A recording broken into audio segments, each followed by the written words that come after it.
क्या है देखो, a company is considering to purchase a machine, यानी कंपनी चाहती है कि वो 3 मशीन्स खरीदे। 3 machine x y and z are available, मतलब मार्केट में कितनी मशीन अवेलेबल है? 3। The details of which are given below. X का कॉस्ट, वाई एंड जेड, तो एक्स का कॉस्ट 50, वाई का 60, जेड का 75,000 है। Estimated scrap 5,000, 7,500, 10,000। Life 12 years, 10 years, 13 years, and average profit before tax, underline करो, before tax and depreciation. Rank the project on the basis of average rate of return. Income tax rate may be taken at 50%, यानी आपको average rate of return के basis पर rank 1, 2, 3 decide करनी है। सबसे पहले question में मुझे दिया क्या है? तो मुझे क्वेश्चन में दिया है profit before tax and depreciation, yes और नो? तो कितना दिया मशीन एक्स का? 10,000, वाई का और जेड का 18,000। सबसे पहले मुझे इसमें से डेप्रीसिएशन माइनस करना पड़ेगा। क्या माइनस करना पड़ेगा? डेप्रीसिएशन, यस और नो? तो जब मैं डेप्रीसिएशन माइनस करूंगा तब मुझे मिलेगा प्रॉफिट बिफोर टैक्स। क्या मिलेगा? Profit before tax. उसके बाद मुझे यहां से टैक्स माइनस करना पड़ेगा, और क्वेश्चन में क्लियरली बोला टैक्स कितना है? 50%। और माइनस करने के बाद मुझे यहां पर मिलेगा प्रॉफिट आफ्टर टैक्स, यस और नो? अब मेरे पास डेप्रिसिएशन का परसेंटेज दिया है क्या? नहीं दिया है। तो मुझे यहाँ पर डेप्रिसिएशन कैलकुलेट करना पड़ेगा। तो सर डेप्रिसिएशन कैलकुलेट कैसे करेंगे, ज़रा ध्यान देते हैं। तो डेप्रिसिएशन निकालने के लिए कॉस्ट प्लस इंस्टॉलेशन, क्या बोला? Cost plus installation minus scrap value divided by estimated life of an asset.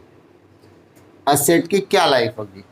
अगर आपको डेप्रिसिएशन का परसेंटेज नहीं दिया है तो हमेशा आप ऐसे ही निकालोगे। कैसे सर?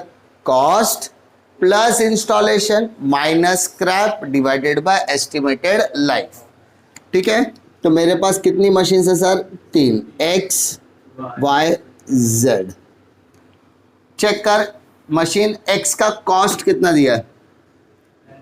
50,000 है ना पहले लाइन में। y का 60,000 और z का 75,000। दिक्कत है क्या? क्वेश्चन में मेरे को इंस्टॉलेशन नहीं दिया है, इंस्टॉलेशन नहीं दिया है, बट स्क्रैप दिया है। देखो दिया है क्या? पहले वाले का स्क्रैप दिया है 5,000, दूसरे वाले का 7,500 एंड z का 10,000। समझ में आ रही बात? Divided by estimated life of an asset. ला चेक कर, उसमें एस्टिमेटेड लाइफ दिया उसके नीचे ही।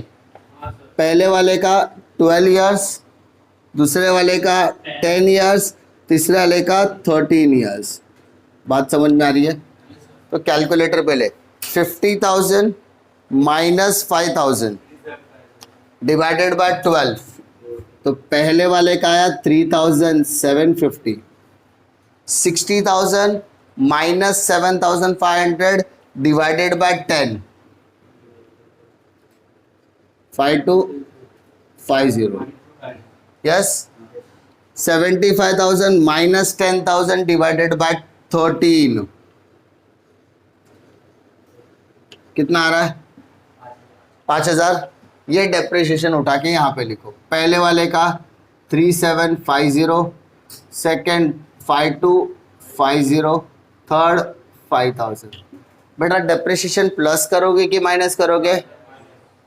तो 10,000 में से 3,750 माइनस करो, 10,000 में से 3750 माइनस करो, 6250 मल्टीप्लाई 50%, मल्टीप्लाई 50%, 3125, तो माइनस इक्वल 3125, यस और नो, बचा भी वही। सेम सेकेंड वाले पे आ, 14,000 minus 5250, 14,000 minus 5250, 87 multiply 50%, 50%,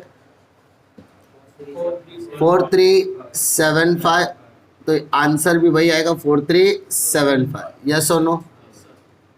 last 18 minus 5, it comes to 13,000, 50% हुआ है तो 6,500, तो बचेगा भी कितना 6,500, यस और नो। तो प्रॉफिट आफ्टर टैक्स आ गया, इसमें नो ओपनिंग नो क्लोजिंग कुछ भी फलाना ढिमकाना कुछ भी दिया नहीं है। ओके, अब दूसरा आ जाओ। अब आपको क्या निकालने बोला sir? Average rate of return. क्या निकालने बोला है? Average rate of return. आपको पता है एवरेज रेट ऑफ रिटर्न का फॉर्मूला होता है एवरेज प्रॉफिट आफ्टर टैक्स। तो आपके पास एवरेज प्रॉफिट आफ्टर टैक्स है, एक्स का अलग है, वाई का अलग है, जेड का अलग है, यस और नो। एवरेज इन्वेस्टमेंट निकालना है, और आपको पता है एवरेज इन्वेस्टमेंट का फॉर्मूला मैंने अभी बताया था, average investment is equal to 1/2 bracket में इनिशियल इन्वेस्टमेंट माइनस साल्वेज, है ना, plus working capital plus salvage, yes और नो। तो पहले x का देखते हैं, 1/2 इनिशियल इन्वेस्टमेंट मतलब कॉस्ट, x का कॉस्ट कितना है 50, आया ना, साल्वेज 5,000, स्क्रैप ना, साल्वेज मतलब स्क्रैप, स्क्रैप दिया है ना 5,000, प्लस वर्किंग, वर्किंग तो नहीं दिया है, नॉट अप्लाइड, साल्वेज 5,000। तो कैलकुलेटर पे लो, 50 minus 5, 50 minus 5 45, 45 divided by 2, 45 divided by 2 plus 5,000, 27,500। कोई दिक्कत है क्या? नहीं समझा? पहले 50 माइनस 5 कर, 45 आया, 45 का हाफ, हाँ पहले 1/2 है ना यहाँ पे, हाफ कितना हो गया, हाँ प्लस 5,000। सेम वाई का भी कर, 1/2, इनिशियल इन्वेस्टमेंट 60 है, अरे यस और नो, और साल्वेज कितना है 7,500 प्लस 7,500। अब वर्किंग लिखा ही नहीं क्योंकि बोला ही नहीं था ना, तो 60,000 माइनस 7,500, 5,500 प्लस डिवाइडेड बाय 2, इधर डिवाइडेड बाय 2 प्लस 7,500, 33,750। आ रहा है क्या देखो सबको? थर्ड वाले पे आ, थर्ड वाले का इन्वेस्टमेंट एक 75,000 दिया है, माइनस साल्वेज 10 प्लस 10,000, तो 75 माइनस 10 65, 65 का आधा कितना होता है 32,500 प्लस 10,000, तो 42,500। दिक्कत आई क्या? दिक्कत है क्या? नहीं, दैट्स इट। अब हम अपने मुद्दे की तरफ जा सकते हैं। Average rate of return is equal to average profit after tax divided by average investment into 100 x.